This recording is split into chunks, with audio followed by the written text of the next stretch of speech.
Hechos 17, verso 10 al 13. Y dice la palabra de Dios, del Hijo y del Espíritu Santo. Inmediatamente los hermanos enviaron de noche a Pablo y a Silas, ¿hasta dónde? Berea. Y ellos, habiendo llegado, entraron en la sinagoga de los judíos. Y estos eran más nobles que los que estaban en Tesalónica, pues recibieron la palabra con solicitud. ¿Y qué dice la siguiente palabra?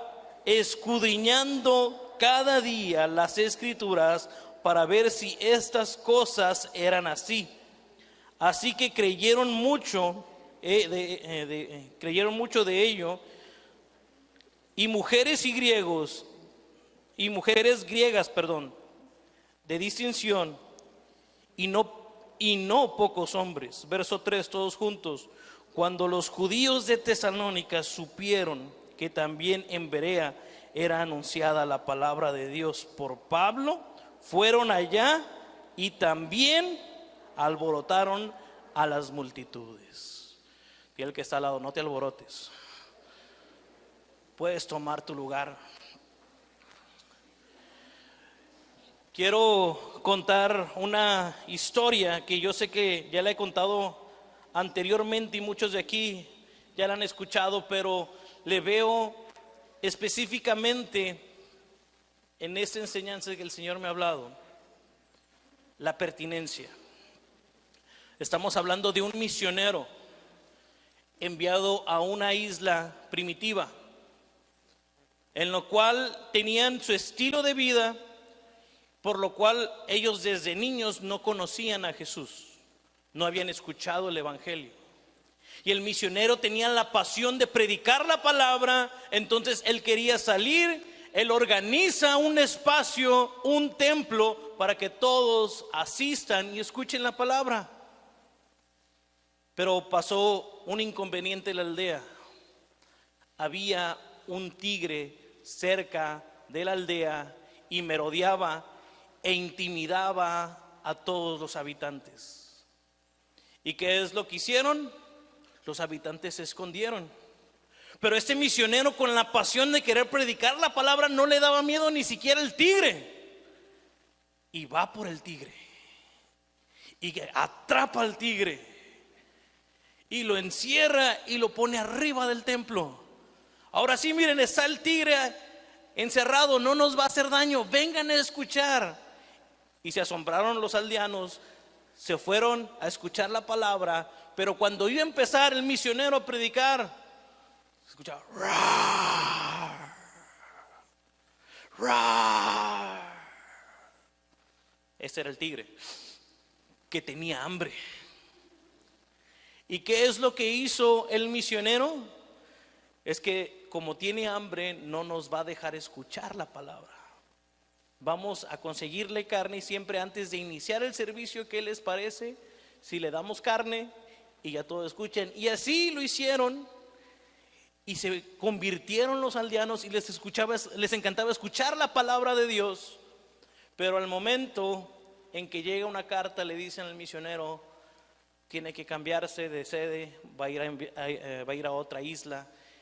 Se entristeció, pero confiaba que Dios iba a tratar en los aldeanos. Posteriormente mandan a otro misionero, y este no sabía del tigre. Iba a predicar y empezó rar, rar. Tuvieron que explicarle y le daba alimento, y pasaron años y años y años y alimentaban al tigre antes de predicar. ¿Y qué es lo que pasó con el tiempo?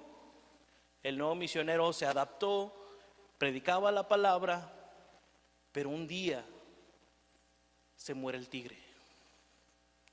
Iban a iniciar el servicio, vamos a escuchar la palabra de Dios, pero ¿qué hacemos con la comida del tigre? No hay tigre.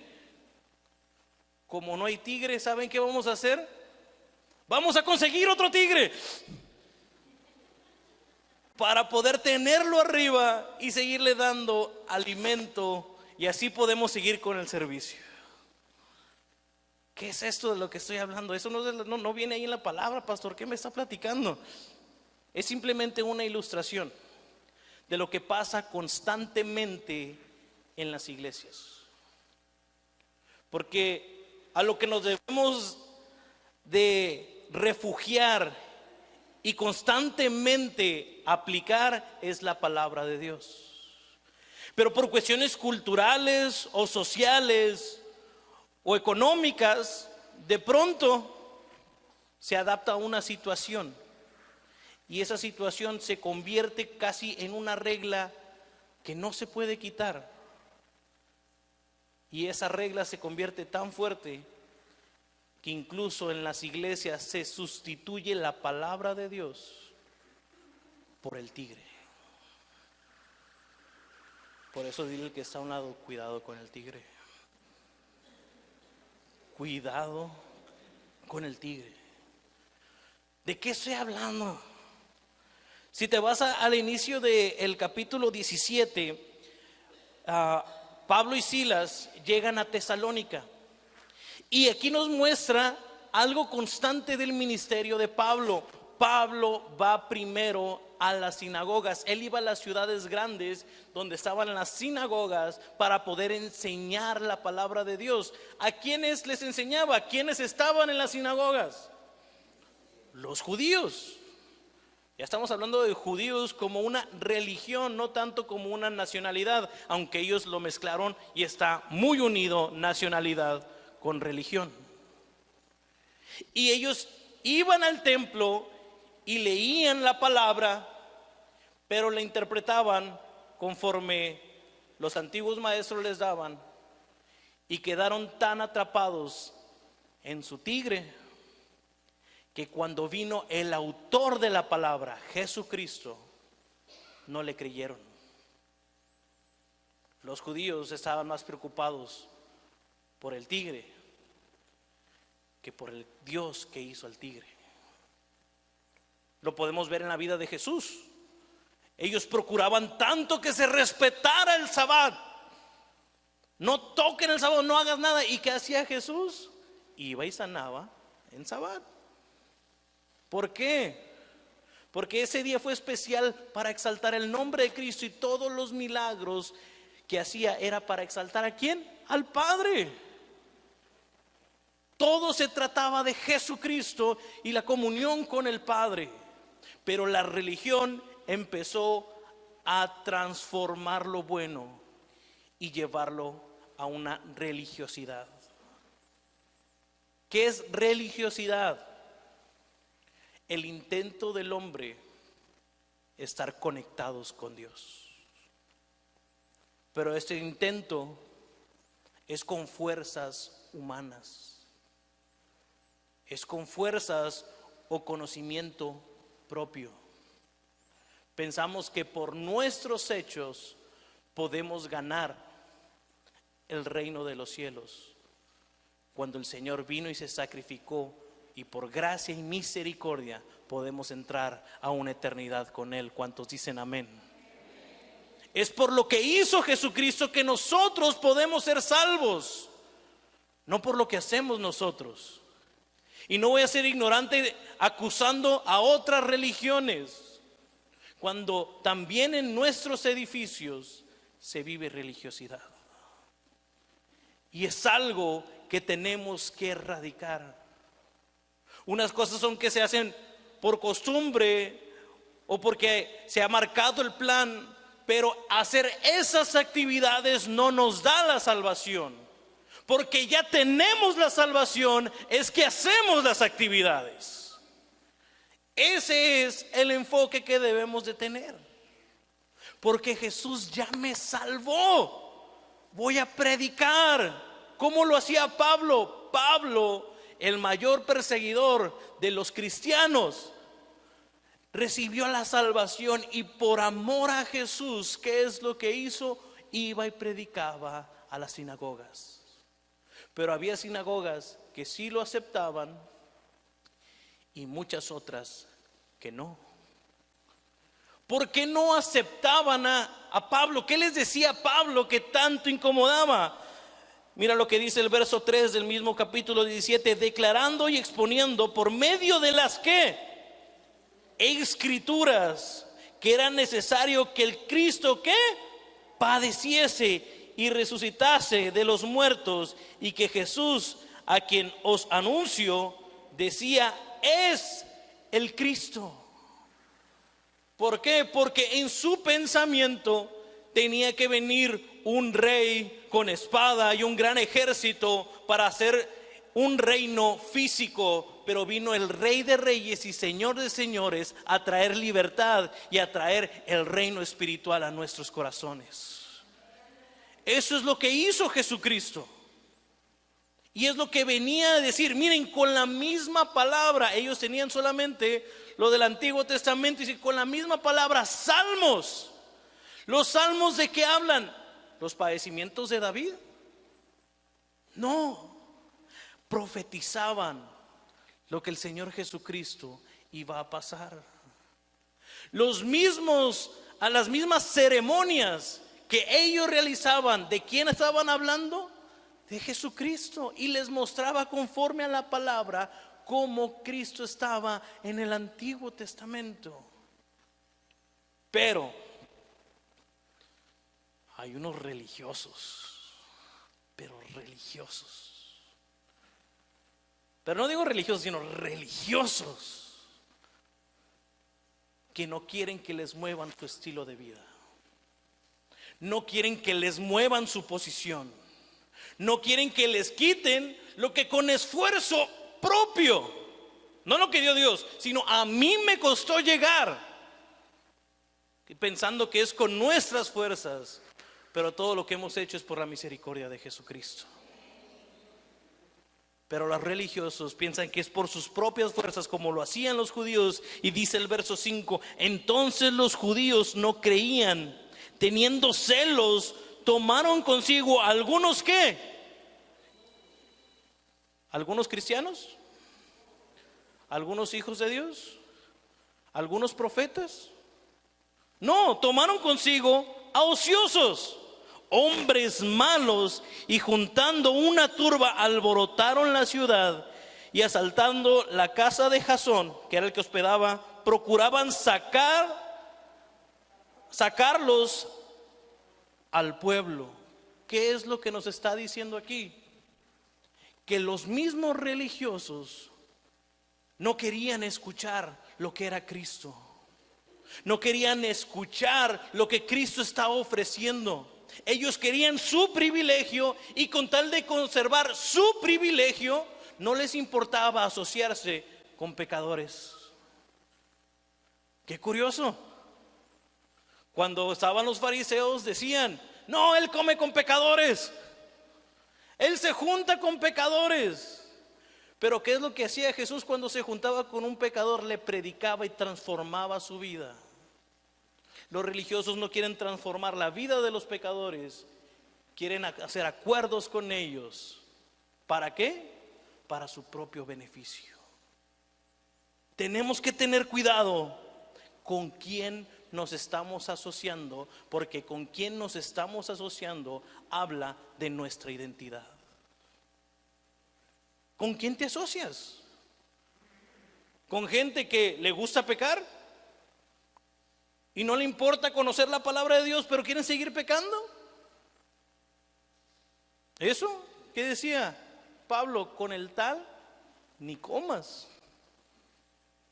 ¿Por qué? Porque luego vas a tener esas costumbres y luego se te va a hacer tan fácil el pecado. Y cuando se te hace tan fácil el pecado, tan lejos vas a estar de Jesucristo. Es por eso que debemos de nosotros meditar qué actitud tenemos cuando nos acercamos a Dios. Cuando nos acercamos a Dios, ¿es porque se trata de Él o se trata de nosotros? ¿De quién se trata? Siempre se trata de Él.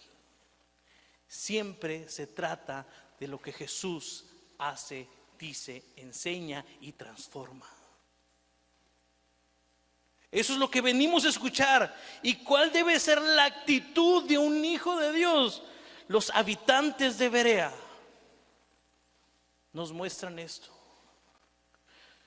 Mira lo que dice el verso 10. Inmediatamente los hermanos enviaron de noche a Pablo y Silas. Los sacaron ¿hasta dónde? Hasta Berea.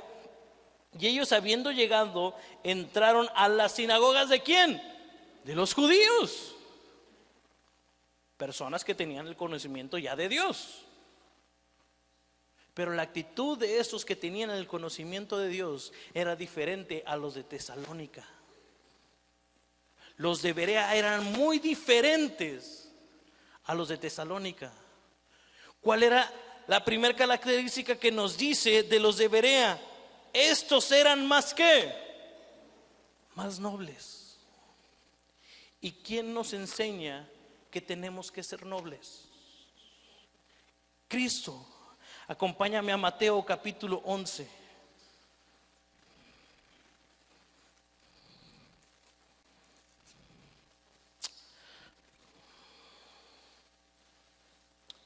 Verso 29. Dice Mateo 11:29. Llevad mi yugo. ¿Sobre quién? Sobre vosotros. Y aprended de mí, que yo soy manso y humilde de corazón, y hallaréis descanso. ¿Sobre qué? Sobre vuestras almas. Una persona que constantemente quiere ganar la discusión muestra dos cosas: que no hay humildad y no hay paz. Una persona que siempre quiere mostrar que tiene la razón, no hay humildad porque él quiere demostrar lo que él sabe. Él quiere imponer sus ideas sobre el otro. Él dice: yo tengo razón. Una pregunta: ¿Jesús tenía razón a lo que vino a predicar? Tenía toda la razón. ¿Y él vino a imponer la verdad? No, él la vino a exponer. ¿Tenemos que predicar la verdad? Claro que sí, tenemos que denunciarla. Pero no tenemos que obligar a nadie. No tenemos que imponer nada a nadie. El que hace la obra es el Espíritu Santo cuando redarguye los corazones de pecado. Pero eso no solamente aplica con los que están allá afuera, sino que cuando aquí mismo, digo, los que vienen por primera vez, disculpen, voy a decir un secreto. A veces aquí hay discusiones, pero no mucho, no mucho, no deben, no, aquí son bien peleoneros, vámonos. No, es parte de la naturaleza del ser humano. Siempre hay diferentes pensamientos. Pero ¿quieres detectar quién es un hijo de Dios y quién es un religioso? El que intenta imponer su idea, que es un religioso. El que es un hijo de Dios sabe cuál es la verdad, la expone, pero no pelea. No pienses en, mira, esta hermana siempre quiere ganar. No pienses en la otra hermana. Piensa en ti. ¿Cuál es la actitud que estás teniendo? ¿Estás siendo como Jesús, manso y humilde? Porque si algo que estamos aquí todos reunidos es porque sabemos que Jesús es Dios y queremos ser más como Jesús. ¿Y él cómo era? Manso y humilde. Y las características de los de Berea es que esta misma se sintetiza en: eran nobles, eran de un corazón noble. ¿Nunca le ha pasado que esa persona no se pelea? Es que es bien noble, es bien tierno, parece osito. ¿Por qué? Porque es una persona totalmente tranquila que no quiere estar discutiendo. Jesús tenía la verdad y les confrontaba a los discípulos, pero piensa esto: si Jesús quería, él podía descender rayos sobre los fariseos. Él podía mandar ángeles y exterminar a todos. ¿Fue 100% hombre y levantó la voz? Sí, no lo voy a decir que no. Pero él, teniendo toda la autoridad para hacer lo que él quería, él se humilló a tal grado que lo escupieron en la cara, lo desnudaron y lo exhibieron públicamente, y él, por amor a ti y a mí, no dijo ni una palabra. Por eso es que nuestra actitud siempre debemos de ser nobles. Pero no solamente para discutir, no solamente para evitar la contienda. En cada área de nuestra vida tenemos que ser nobles, y sobre todo nobles a lo que la palabra de Dios nos dice a nosotros. Porque muchas veces la palabra nos raspa, nos quebranta, pero dice la frase: el hambre te tira y el orgullo te levanta, porque no quieres reconocer lo que Dios te está mostrando. Tenemos que ser nobles ante la palabra de Dios. Por eso, cuando escuches la palabra, no pienses en tu marido. No pienses, y a veces le das el cuadro, escucha lo que dice el pastor, no pelees. No, es para ti. No voy a pelear por amor a Cristo, porque yo amo a Cristo y quiero ser como Él, quiero ser noble. Y no solamente tenían esa característica, mira lo que dice que también tenían ellos, dice: más nobles que los de Tesalónica, pues recibieron la palabra con toda solicitud. Esto lo que nos muestra es tener hambre por la palabra, tener el deseo de aprender más, querer adquirir lo que Dios tiene para nosotros. Muchas veces aquí, que es un instituto bíblico, y me toca dar la clase de homilética, y le vamos a criticar a los compañeros, ahí se saborean las manos. ¿Por qué? Porque piensan en criticar en lugar de decir: voy a escuchar tantas predicaciones y me van a edificar. Porque el que quiere escuchar la palabra, dice, va a haber tantos hermanos que van a expresarla y Dios va a hablar a nuestras vidas. Ese debe ser la actitud. Eso se lo tengo que decir a los estudiantes, ¿verdad? No a ustedes. Pero eso no solamente es para los estudiantes, sino para todos aquellos que venimos a una congregación. Si es la primera vez que viene, esa es la actitud que debemos demostrar: hambre, anhelo por la palabra. Mira cómo lo ponía en Salmos, capítulo 119. Salmo 119, verso 81. Desfallece mi alma por tu salvación, mas espero en tu palabra. Aunque parece que me desespero, no tengo respuestas, ¿a qué voy a esperar? A tu palabra. Voy a esperar a tu consejo. Esa es la actitud que debemos de tener como hijos de Dios, estar procurando escuchar el consejo de la palabra de Dios. Ya sea aquí, sea en un video, sea los miércoles, sea en una congregación donde te invitan, en una campaña, en cualquier evento, uno tiene que estar esperando la palabra. De pronto los músicos dicen: como que los arreglos no salió tan bien. Entonces se están fijando más en los arreglos que lo que dice la palabra de la canción. Porque lo que expresamos aquí no son canciones, es alabanza, reconocimiento de lo que Dios hace, es y será. Y esa es la actitud a la cual debemos de tener. Y muchas veces la cantamos en Salmo 73. Acompáñame a Salmo 73.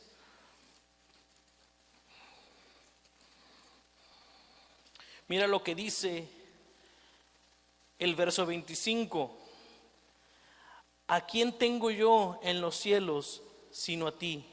Fuera de ti nada deseo en la tierra. Fuera de ti nada deseo en la tierra. Solamente te quiero a ti, lo que tú tienes para mí. Y lo podemos cantar. ¿No lo cantamos? Si te tengo a ti, lo tengo todo. Mi amado, mi tesoro. Fuera de ti nada deseo, Señor. Y lo cantamos tan bonito. Fuera de ti nada deseo. Sigue la palabra. Ay, otra vez el pastor. 40 minutos una predicación. Y estamos pensando más en el tiempo cuando se está expresando la palabra. Debemos estar atentos a la palabra. Esa es nuestra actitud. Debe estar anhelando qué dice el Señor para nosotros. Pero estamos más preocupados. ¿Quién va a pasar a la liguilla o no? ¿Quién es el primer lugar del campeonato, verdad? Ya van a salir los americanistas. ¿Qué es lo que está pasando en las noticias? ¿Qué es lo que pasa en el eclipse? Y estás más preocupado por todas las noticias y todavía le marcas a tu hermano: oye, ¿te quedaste ciego o no? Porque estamos más preocupados por todo lo demás, menos por la palabra de Dios, que es lo más importante que debe de haber para nosotros. ¿Y cuántos anhelan escuchar la palabra de Dios? ¿Cuántos anhelan a que sea domingo para escuchar la palabra de Dios?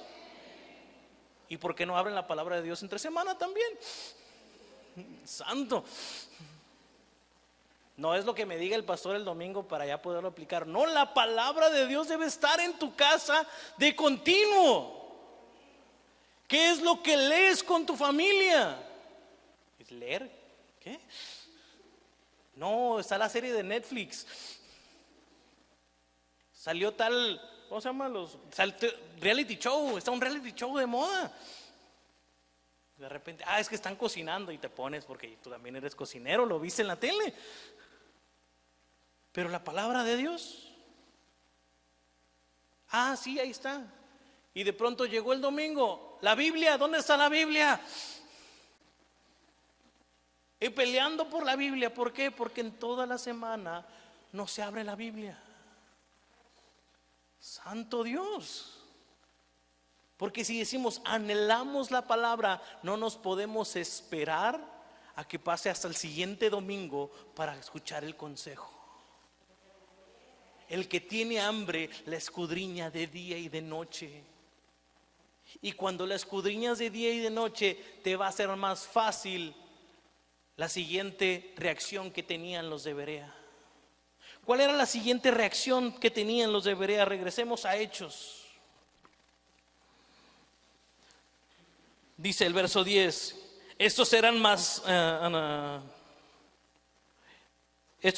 nobles que los que estaban en Tesalónica, pues recibieron la palabra de Dios con solicitud. Y mira lo que dice: escudriñando cada día cada día las escrituras, para ver si estas cosas eran así. Yo lo he dicho y no me voy a cansar de decir: dude todo lo que yo digo, cuestione todo lo que se diga en este púlpito, pero no lo cuestione con tu criterio. No lo cuestiones con lo que me dijeron algún día. No lo cuestiones con la enseñanza que un día recibí, porque tienes que cuestionar también la enseñanza que un día recibiste. ¿Con qué lo tienes que valorar? ¿Cuál tiene que ser tu criterio? La palabra de Dios. Debes de estudiar la palabra de Dios para saber qué es lo que tiene para nosotros. Pero si no escudriñamos la palabra de Dios, o sea, escudriñar es estudiar a profundidad. Y yo te digo, escudriñamos, bueno, primero leemos la palabra de Dios. Porque si no se lee, ¿cómo se va a escudriñar? Ah, pero viene el nuevo argumento de la sociedad. Es que vi un video en TikTok y ya todos los argumentos son con los videos de TikTok. Tu verdadera verdad debe estar aquí. No lo que te dice un celular, no lo que te dice una red social, es lo que te dice la palabra de Dios. ¿Por qué? Justamente con el acontecimiento que acaba de pasar, el eclipse, y sacaron un montón de textos fuera del contexto. Iba a haber oscuridad 3 días y 3 noches. Y dije, la luna está muy grande entonces.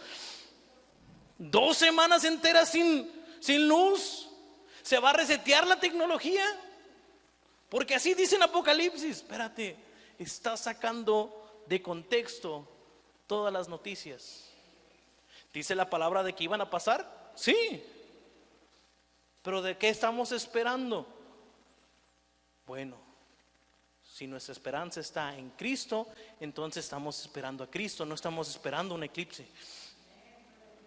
Si nuestra esperanza y nuestra fe está en Cristo, no debemos de ver quiénes están en guerra. ¿Por qué? Porque Cristo ya lo dijo, habrá guerras y rumores de guerras, y apenas es el principio.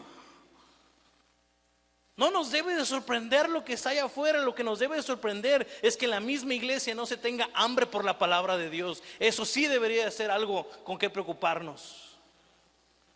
Y no solamente porque yo te lo digo, mira lo que dice en Juan capítulo 5.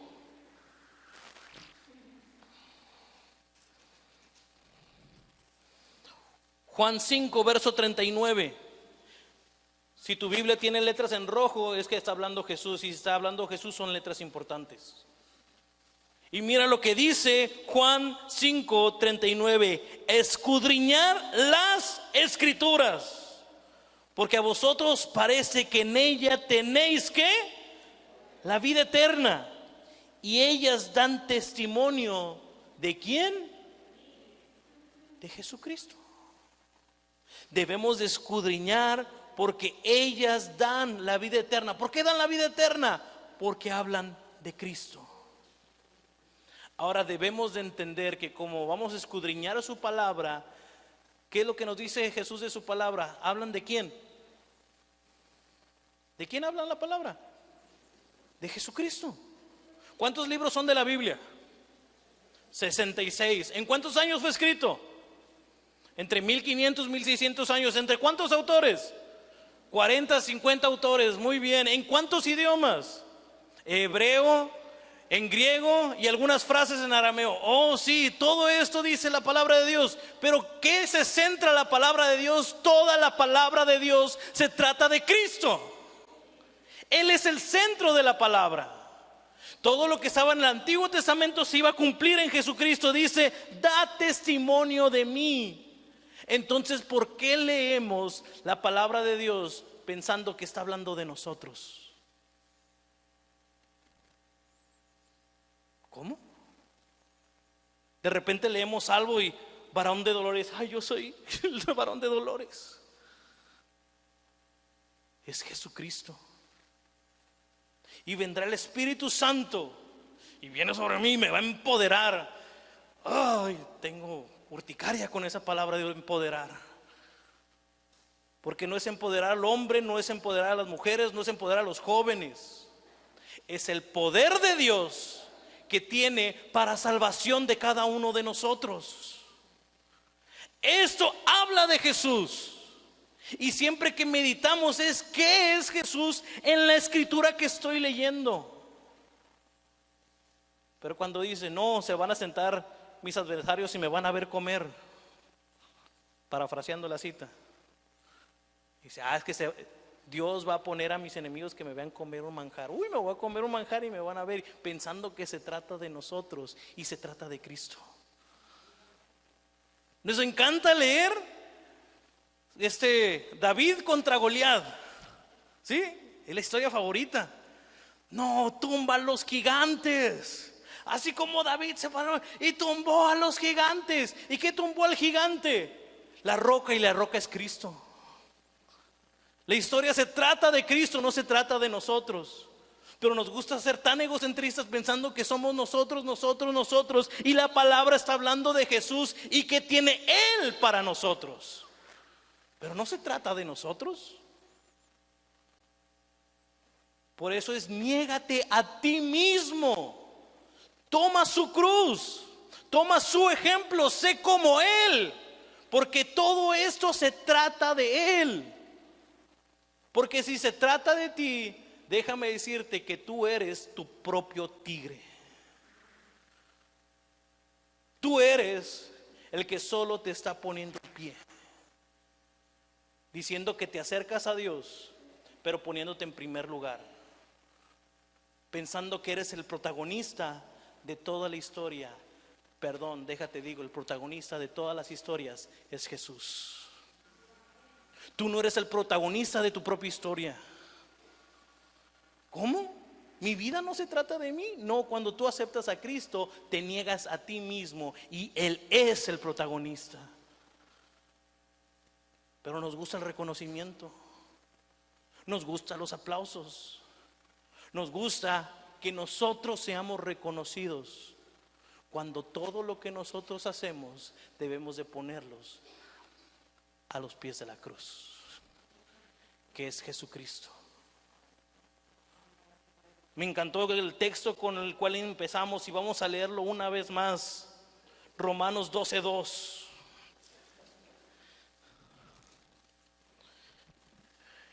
Y mira lo que dice: así que, hermanos míos, os ruego por la misericordia de Dios que presentéis ¿qué? Vuestros cuerpos, tu ser completo, preséntalo a Dios, porque Él es el que merece todo. Dice: en sacrificio vivo, santo, agradable. ¿Para quién? Para Dios. Todo lo que haces tiene que ser agradable. ¿Para quién? Para Dios. ¿Qué es vuestro culto racional? No os conforméis a este siglo, sino transformados por medio de la renovación de vuestro. Tenemos que cambiar nuestra mente. ¿Y qué mente debe tener? La cultura evangélica. ¿Sí? No, yo soy pentecostés. No, yo soy apostólico. No, ninguna religión nos va a dar la salvación. El único que da la salvación es Jesucristo. Y nuestra mente tiene que ser renovada con la mente de Cristo. Él es el centro de todo. Y cuando nosotros renovamos nuestra mente, ¿qué vamos a encontrar? Para que comprobéis cuál es la buena voluntad, agradable y perfecta. Desde adolescente este texto me ha ministrado. Y he visto que para comprobar la voluntad de Dios, tengo que hacer lo que le agrada a Dios. Porque si hago lo que me agrada a mí, termino llorando, termino decepcionado y termino frustrado. Pero si hago lo que agrada a Dios, es agradable y perfecto. Ahora, espérame ahí tantito. Es agradable y perfecto, pero cambia tu mentalidad. Es agradable y perfecto para Dios. No es agradable y perfecto para ti. ¿Por qué? Porque vas a seguir teniendo emociones. Vas a seguir pasando por penalidades. Vas a seguir pasando por hambres. Pero mientras tú hagas todo lo que Dios te dice, vas a tener victoria. Aprovechando que mi esposa está allá abajo, espero y no le digan. Tengo que terminar esa historia con una anécdota que ya he vivido miles de veces, he contado miles de veces. De cómo yo cuando estaba en la prepa, me enamoré de una chica. Y cuando me enamoré de esta chica, Yo era de los valientes, no de los de que, ay, ¿será que no? No, no. Yo ponía la flecha y quién sabe dónde quedaba la bala. No me acuerdo cómo va el dicho. El punto es de que me gustaba esa chica, que me declaré y fui su novio durante mucho tiempo. Yo era cristiano, antes de que me empiezan a criticar. Pero la chica no era cristiana. Y mi vida entera era para saber que ella estaba bien. Despertaba y era mandarle un mensaje de ponerla, ¿cómo se llama? Tus contactos gratis. En ese tiempo eran contactos gratis. ¿Cómo amaneciste? Espero y que estés bien. Buenas noches. Y cuando iba a ser su cumpleaños, tenía que esperarme hasta las 12 para ser el primero. Muchos se están identificando, ¿verdad? Ahora hubo un tiempo donde dije, Señor, mi vida va a ser para ti. Yo quiero dedicarme a ti totalmente, quita todo lo que no te agrade de mí. Y eso le decía todos los domingos. Pero de lunes a sábado, mi vida era ella. Y de la nada, me dice, tenemos que hablar. Las mujeres que ya tienen experiencia en eso, saben de qué hablo. Yo, ¿qué pasó? ¿Hice algo que te molesta que sea moreno? Si quieres me pongo crema blanca o algo. Y no, me terminó. Y yo el domingo bien espiritual voy todo afligido. Y cuando hacen el llamado, yo voy y empiezo a llorar, Señor, ¿por qué me la quitaste? Si yo la amo.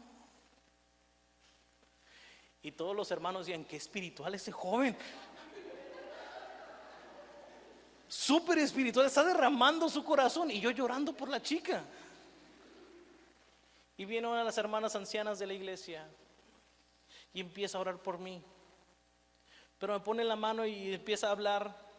Pero de pronto cambia y acaricia mi nuca. Y estar hablando fuerte y alto, dice una palabra muy suave que me dice, ay, hijo mío, ¿hasta cuándo vas a entender que soy un Dios celoso y nadie toma mi lugar? Y me estremecí como ahorita. Y empecé a llorar, pero ahora sí ministrado por el Espíritu Santo, no por una chica. Y empecé a llorar y llorar y llorar y derramaba mis lágrimas porque era el Señor el que me estaba consolando. Ahora te digo algo, me dolió los días siguientes que me haya terminado. Sí. ¿Fue agradable verla todas las tardes en la escuela? No, no era agradable. Pero sí era agradable para Dios que yo fuera obediente y me consagrara para Él.